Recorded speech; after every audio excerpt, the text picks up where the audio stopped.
Are you wondering what I'm eating? This is the creamiest frozen yogurt. Now you'll want to know how to make this. But for that, you'll have to travel back in time.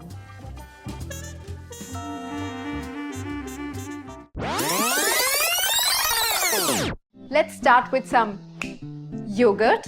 I'm going to tell you the only real secret there is to making great frozen yogurt at home. Take a bowl, place a mesh strainer over it, and line it with muslin cloth. And then just pour about 800 grams of whole yogurt over the muslin. You need to let the whey drain out of the yogurt for at least 12 hours and place it in the refrigerator while it's draining. Heat 1 cup of sugar and 6 tablespoons of water on medium-high heat. I like to use a light color pan because in the light color pan, you can see the sugar caramelizing much more easily. This will take a couple of minutes. I'm just waiting for it to get into a slightly deeper amber color. That's it. I've got the amber color that I'm looking for, and I'm now taking it off the heat. And I'm quickly going to add chilled butter. Now the pan will hiss and spit. Keep a careful distance.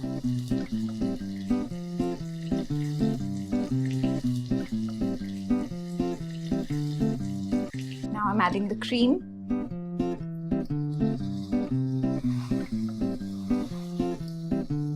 With a bit of salt. There. Just keep stirring and look at that gorgeous color.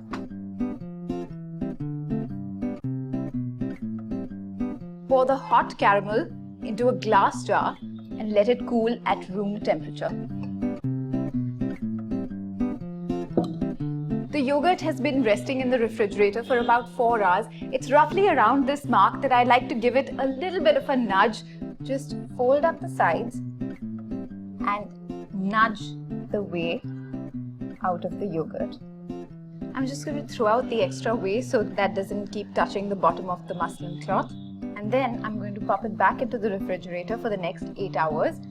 I'm going to leave the yogurt to drain in the refrigerator overnight. You can manage your time and leave it whenever you like during the day, but just remember it needs to rest in the refrigerator at least for the next 8 hours.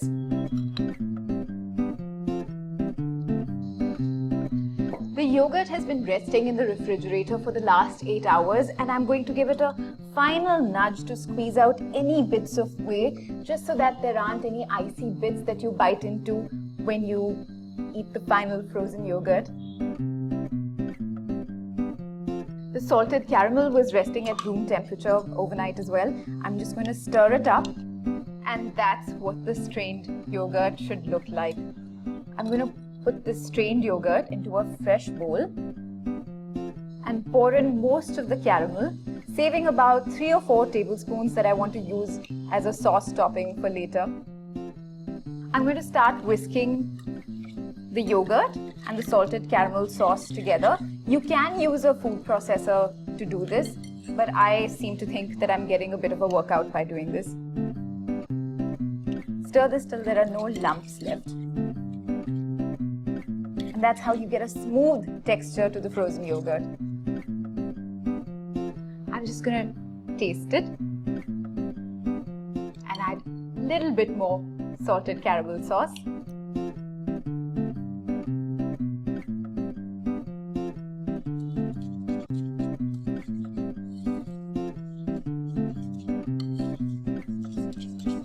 Look at that smooth, creamy texture. You'll probably recognize this loaf pan from the time that I baked banana bread in it. Today, I'm going to use it to pour this prepared yogurt into the loaf pan and let it set in the freezer.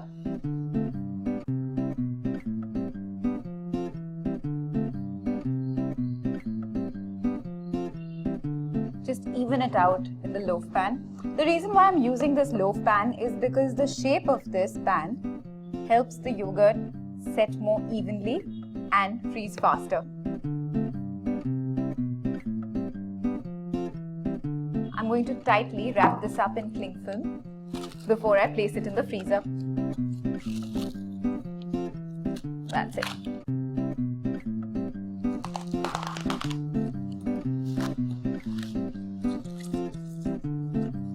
just seal it up tightly. Yeah. This needs to freeze, so I'm going to place it in the freezer for about 4 hours, or depending on the strength of your freezer.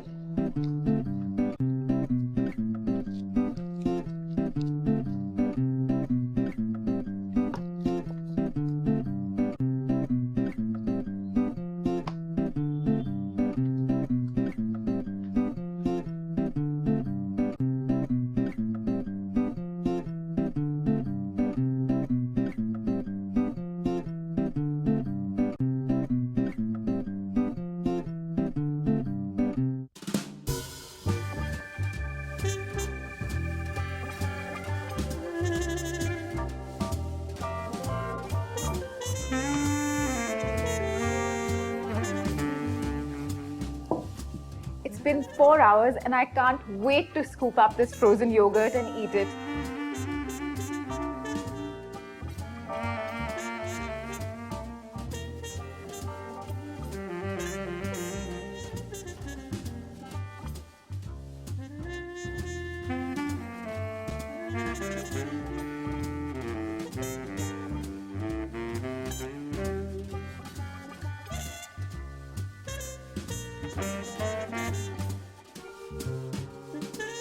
I'm topping this up with some of the salted caramel sauce that I had reserved.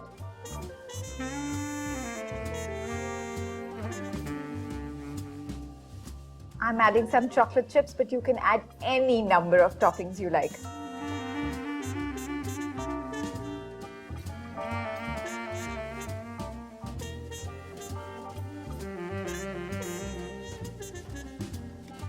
Are you wondering what I'm eating? Wait, why do I feel like I've already said that?